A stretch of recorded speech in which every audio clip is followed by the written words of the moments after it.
Baby food series. Aryan, ఏం tiffin చేయాలి నాన్న? దోశ కావాలా? సరే అయితే మరి ఫ్లవర్ దోశ చేస్తా.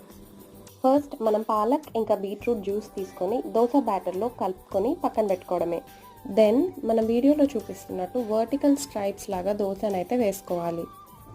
ఇప్పుడు ఈ స్ట్రైప్స్ అన్నిటిని స్లోగా రోల్ చేసి పక్కన పెట్టుకొని బేస్మెంట్ కోసం గ్రీన్ కలర్ బ్యాటర్ని చిన్న దోసాస్ లాగా వేసుకొని ఆ రోల్ చేసిన స్ట్రైప్స్ని దాని మీద ప్లేస్ చేసుకోవాలి. దట్స్ ఇట్, ఆ ఫ్లవర్ దోసాస్ ఆర్ రెడీ. నేనైతే ప్రాపర్ ప్లేటింగ్ కూడా చేయలేదు. ఆర్యన్ అయితే అస్సలు వెయిట్ చేయట్లేదు. Literally he was shouting at me. He was really excited to taste the dish. నేను జస్ట్ హనీ డ్రిజిల్ చేసి ఇచ్చేసిన. Aryan was just enjoying his food. బేబీస్కి మనం ఎప్పుడు రెగ్యులర్ ఫుడ్డే కాకుండా ఇలాంటి different colours and textures and different ఫ్లేవర్స్ని మనం ఇంట్రడ్యూస్ చేస్తే వాళ్ళు తినే ఫుడ్ని అండ్ వాళ్ళ మీల్ టైమ్ని ఎంజాయ్ చేస్తూ తింటారనమాట. సో మై డియర్ మాంబీస్, మీరు కూడా ఈ రెసిపీని ట్రై చేసి నాకు నా ఇన్స్టాగ్రామ్లో షేర్ చేయండి. ఫాలో